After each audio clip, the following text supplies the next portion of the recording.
Assalamualaikum warahmatullahi wabarakatuh. Saya Herman, peserta Apletor Plus di Stianobat. Nah, untuk melengkapi tugas saya di tugas ketiga, ya, tugas pembelajaran online, metode pembelajaran online, maka saya akan tampilkan sedikit, menerangkan sedikit bagaimana proses pembelajaran online saya itu berjalan di Google Classroom. Nah, ini Google Classroom saya sudah berjalan 3 pertemuan. Selanjutnya saya akan melakukan pertemuan yang keempat. Jadi di sini draftnya sudah lengkap, saya sudah buat sebelumnya. Draftnya itu sampai di pertemuan ke-16. Jadi sudah lengkap, ada mid test, kemudian final test. Namun semuanya belum saya lengkapi. Saya akan lengkapi setiap akan saya lakukan pertemuan. Jadi yang pertama saya lakukan adalah saya harus menyiapkan absen dulu dan materi khusus untuk di pertemuan keempat. Nah, di sini sudah jadi, saya hapus dulu biar keterangannya jelas bagaimana membuat materi dan absennya. Baik, saya coba buat dulu absen. Jadi pertama-tama yang biasa saya lakukan adalah melakukan atau membuat absen dulu. Jadi karena pertemuan saya pertemuan keempat, maka saya harus membuat absen 4. Kemudian keterangan opsionalnya di sini biar mahasiswa ketika mengisi itu tidak salah, maka saya akan beri keterangan. Jadi keterangannya saya ambil sebelumnya, copy dari absen sebelumnya. Saya tinggal paste di sini, sudah jadi. Jadi supaya mereka ini tidak salah, maka saya harus memberi contoh cara mengisi absennya seperti ini. Huruf kapital, kemudian ada NIM-nya. Ya, jadi absen keempat. Baik, selanjutnya saya beralih ke kanan dulu untuk men-setting absen ini. Jadi absen tidak saya nilai. Kemudian tenggat di sini fungsinya adalah memberi batas waktu absen. Karena pertemuan saya di tanggal 8 April, maka saya beri di sini 8 April. Kemudian batas tenggaknya itu sebenarnya pertemuan saya itu 8.30 sampai dengan 9.30.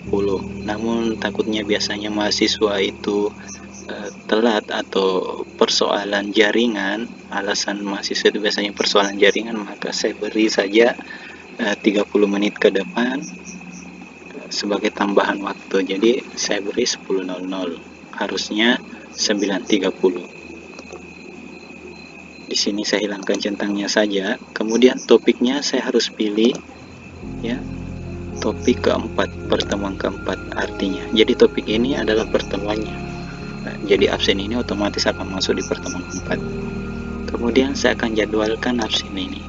Jadi fungsinya jadwalkan itu supaya absen ini muncul sesuai dengan tanggal atau jadwal perkuliahan kita. Misalnya tanggal perkuliahan saya itu di tanggal 8 April 2020 mulai 9.30. Namun saya biasanya buka absen itu 30 menit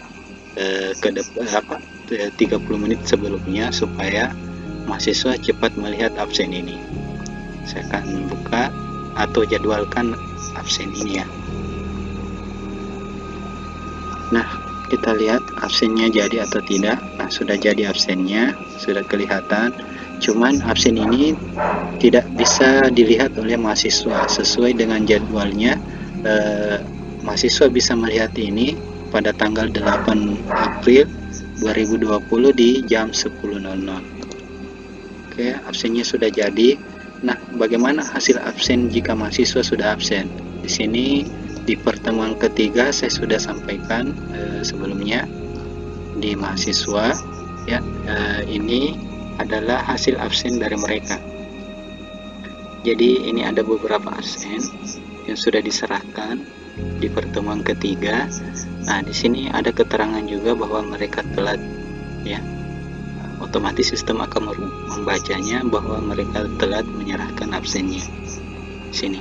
Kemudian yang saya sudah kembalikan yang ini karena dia sama sekali tidak absen, maka saya sudah kembalikan di sini. Cara mengembalikannya, mereka dianggap alfa karena tidak mengisi absen.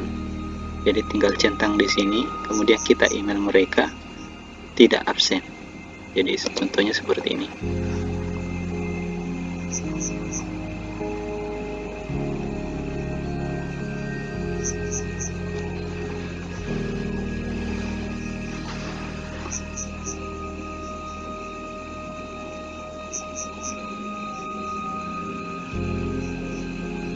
Sudah terbuka, kita tunggu sampai terbuka dulu.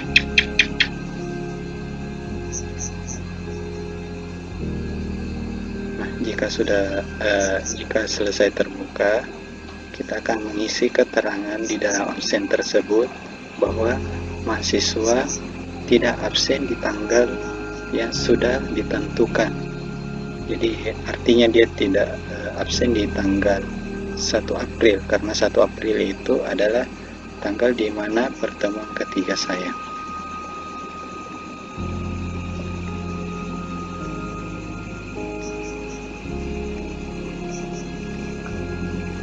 Nah, di sini sudah tampil. Kemudian saya tinggal mengetik di sini, Anda dinyatakan tidak hadir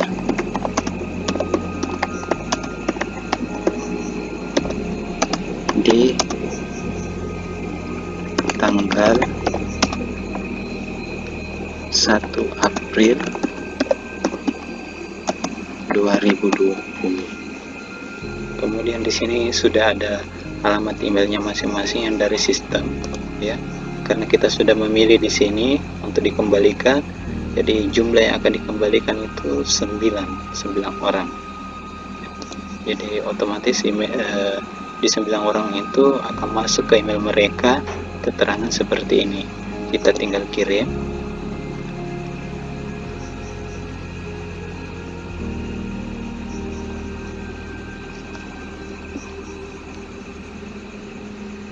Nah, sudah selesai, artinya absennya sudah dibalas dan dikembalikan.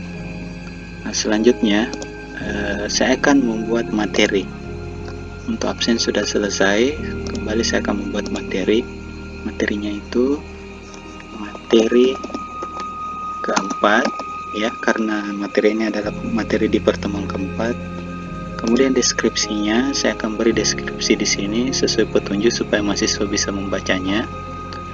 Saya ambil saja deskripsi dari yang sebelumnya. Saya tinggal paste materi 4. Jadi karena saya memakai Canva, sudah bisa memakai Canva, persentase saya itu saya tuangkan di Canva yang sudah diajarkan sebelumnya di pelatihan Applied Approach. Jadi saya tinggal masukkan link dari Canva tersebut. Saya buka, ini adalah Canva yang saya sudah buat. Saya tinggal copy linknya di atas gambarnya di sini. Saya copy, kemudian saya tambahkan link di bawah sini. Nah, sudah jadi, materinya sudah jadi. Sekarang kita pilih materi ini ditempatkan di pertemuan keberapa. Di sini pertemuan kali ini saya pilih pertemuan keempat karena pertemuan kedepannya itu adalah pertemuan keempat saya. Jadi topik itu fungsinya memilih pertemuan, ya. Nah, selanjutnya saya akan jadwalkan, ya. Artinya saya jadwalkan di sini, materi ini akan muncul dengan sendirinya secara otomatis di tanggal yang kita tentukan. Saya pilih di sini 8 April karena pertemuan keempat saya di 8 April 2020, dimulai dari 8.30. Tapi saya akan terbitkan lebih awal supaya mahasiswa juga ada punya kesempatan untuk membacanya di jam 8.00. Oke, saya akan jadwalkan. Kita cek lagi. Sekarang sudah ada materi dalam absen. Sedikit saya akan ubah strukturnya. Saya akan kasih ke atas absen keempatnya di sini. Jadi saya harus mengapa absen ini harus pertama, supaya mahasiswa lebih pertama mengisi absennya dulu, kemudian selanjutnya itu membaca materi, seperti itu. Nah, sudah selesai untuk persiapan pertemuan keempat. Jadi otomatis absen dan materi ini masuk di jadwal yang saya tentukan. Saya bisa melihatnya, namun mahasiswa tidak bisa membuka sekarang materi dan absen ini, kecuali dia bisa membuka itu di jadwal yang telah saya tentukan sebagai dosen. Nah, selanjutnya saya tambahkan di sini adalah saya sudah menyediakan di sini grup call center. Artinya grup ini saya siapkan ketika jam mata perkuliahannya itu mereka bisa bertanya secara langsung dan bertatap muka dengan saya. Di sini saya sudah siapkan grup Hangout, ya. Jadi aplikasi Hangout ini ada di dalam Google Classroom juga. Tinggal kita pilih di sini, ada tanda titik 9. Kemudian saya tinggal klik Hangout-nya di sini. Saya sudah buatkan khusus mahasiswa, jadi mahasiswa tinggal klik link tersebut. Nah, contohnya seperti ini yang saya buka. Nah, ini saya sudah persiapkan, ada dua grup yang saya sudah siapkan, kelas A dan B. Kemudian ini akan hidup pada saat jam yang saya sudah tentukan.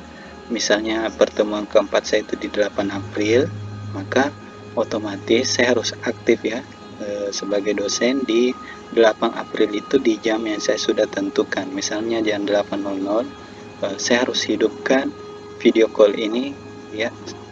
Ini artinya saya mempersiapkan diri, siapa tahu dari mahasiswa tersebut ada yang tidak mengerti dengan materi yang saya sampaikan di Google Classroom, yang saya tuangkan melalui Canva.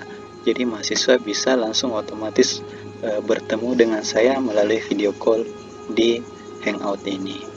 Namun ketika saya ingin bertemu secara langsung, biasanya saya juga menggunakan aplikasi yang bernama Zoom yang saya sudah screenshot di tugas ketiga.